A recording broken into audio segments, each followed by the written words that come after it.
Hai, Assalamualaikum dan kembali lagi bersama saya Yusof alias Tudo. Baiklah, untuk hari ini saya akan berkongsi cara untuk membina ayat di bawah tajuk Aktiviti menceriakan kawasan sekolah. So, apa tunggu lagi? Jom kita buat. Okey, baiklah, inilah satu contoh soalan yang telah cikgu sediakan untuk kamu. Ini bahagian A, 10 markah. Perkara yang paling penting untuk membina ayat, kita perlu ketahui tajuk soalan. Jadi sekarang, apa yang kita kena buat? Kita kena baca soalan. Gambar di bawah menunjukkan aktiviti menceriakan kawasan sekolah. Tulis 5 ayat yang lengkap tentang aktiviti tersebut. Jadi, setelah kita baca soalan, kita kena gariskan kata kunci daripada soalan. Seperti yang telah kamu lihat, cikgu sudah gariskan aktiviti menceriakan kawasan sekolah. Okey. Yang kedua, kita perlu bulatkan setiap gambar daripada orang yang berada dalam gambar ini. Okey, kita kena bulatkan gambar orang supaya kita dapat ketahui kata kerja yang akan kita tulis bagi setiap gambar. Baiklah, untuk bulatan yang pertama, cikgu bulatkan dua orang perempuan ini. Sekiranya murid telah faham, murid telah tahu, dua orang perempuan ini sedang menanam pokok. Baiklah, untuk gambar yang kedua, cikgu bulatkan seorang murid lelaki. Seorang murid lelaki ini sedang menyiram pokok. Yang ketiga, apa yang perlu kita buat? Gambar yang ketiga adalah membubuh baja.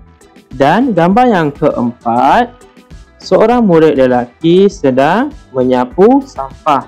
Boleh juga tulis sebagai menyapu daun. Gambar yang seterusnya, yang terakhir adalah dua orang murid lelaki sedang mencuci longkang. Jadi ada 5 kata kerja dan 5 barang di belakang ini: benda, pokok, baja, daun, longkang. Next step yang seterusnya adalah kita masuk kepada teknik skop ikan, yang mana setiap kali cikgu nak bina ayat, cikgu akan gunakan teknik ini. SKOP, badan ikan dibahagikan kepada 4 bahagian. Bahagian mulut hadapan pada S, bahagian kepala K, dan bahagian badan O. Begitu juga dengan bahagian yang paling akhir, ekor, kita letak P. S, apakah maksud S? Iaitu subjek, iaitu nama orang. K, kata kerja. O, objek, dan yang terakhir sekali adalah perluasan ayat. Bagi bahagian sambungan antara badan dan juga ekor, di sini kita boleh letak kata sendi nama dan juga kata hubung. Kata hubung yang boleh digunakan seperti dengan, yang, ataupun untuk. Dan bahagian ini cikgu telah sediakan untuk kamu seperti cikgu tulis dengan, yang. Cikgu gunakan perkataan dengan dan juga yang. Baiklah, cikgu hanya beri kamu satu contoh saja bagi ayat yang pertama, iaitu menanam pokok. Apa yang perlu kamu tulis? Kamu perlu letak dan beri nama kepada orang tersebut. Tak kira nama kawan kamu ataupun nama saudara kamu.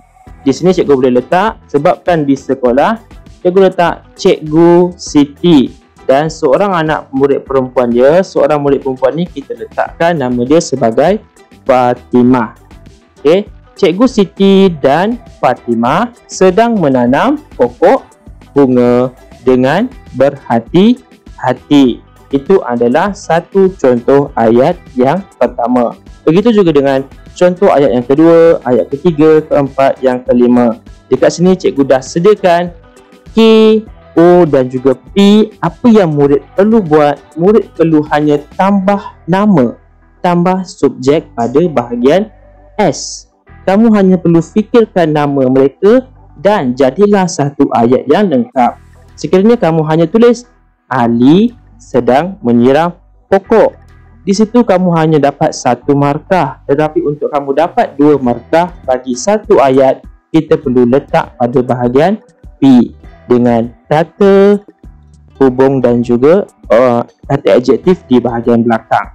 Sekadar itu sahaja perkongsian cikgu pada hari ini. Diharapkan kamu dapat faham dan jelas cara untuk membina ayat dengan menggunakan teknik skop. Itu sahaja. Assalamualaikum dan jumpa lagi pada video yang akan datang. Bye-bye.